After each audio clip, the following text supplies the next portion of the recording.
Hello guys, ഇപ്പം ഞങ്ങൾ നിൽക്കുന്ന പരാഗിലാണ്. ഓണത്തിന് കുറച്ച് തുണിയുടെ പീസ് മേടിക്കാൻ വേണ്ടി വന്നതാ.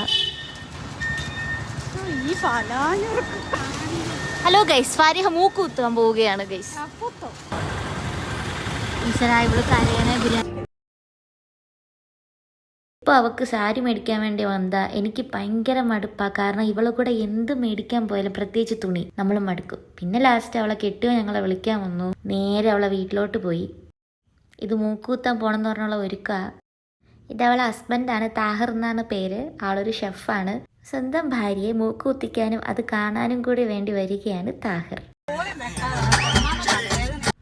ഞങ്ങൾ നേരെ പോയത് മലബാറിലാണ്, കോട്ടയത്തുള്ള. അവിടെ പോയി ഞങ്ങൾ ഗോൾഡ് ആദ്യം നോക്കാമെന്ന് വിചാരിച്ചു.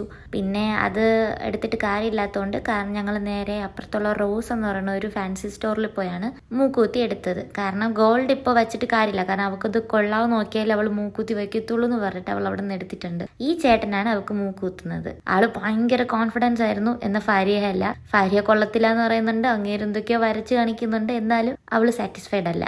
ലാസ്റ്റ് കുറെ കല്ലൊക്കെ എന്തോ കുത്തി വെച്ച്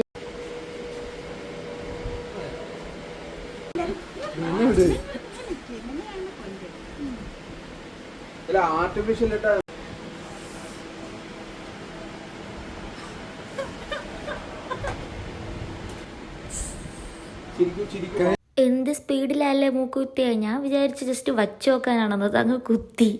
എൻ്റെ കൊച്ച് കരഞ്ഞു ഗൈസ്. തിരിഞ്ഞു നോക്കുന്ന രംഗമൊക്കെ കാണണം. ആള് ഭയങ്കര കലിപ്പായിരുന്നു. പക്ഷെ കണ്ണാടി നോക്കിയപ്പോൾ കൊള്ളാം, അതുകൊണ്ടൊന്നും പറഞ്ഞില്ല.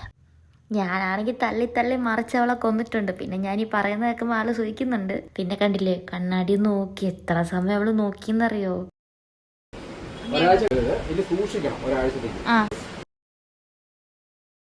അറ്റ് ലാസ്റ്റ് ആള് സമ്മതിച്ചു അത് കൊള്ളാന്ന്. പിന്നെ ആ ചേട്ടനോട് എങ്ങനെയാ ഹൈജീനായിട്ട് സൂക്ഷിക്കേണ്ടേ അതൊക്കെ ചോദിച്ച് അവിടെ നിന്ന് എണീറ്റു. ഞാൻ എന്ത് നല്ല സുഹൃത്തല്ലേ, നോക്കി എന്നാ ഭംഗിയാന്ന്. അപ്പം ഇത്രേ ഉള്ളൂ. Okay, bye, Tata.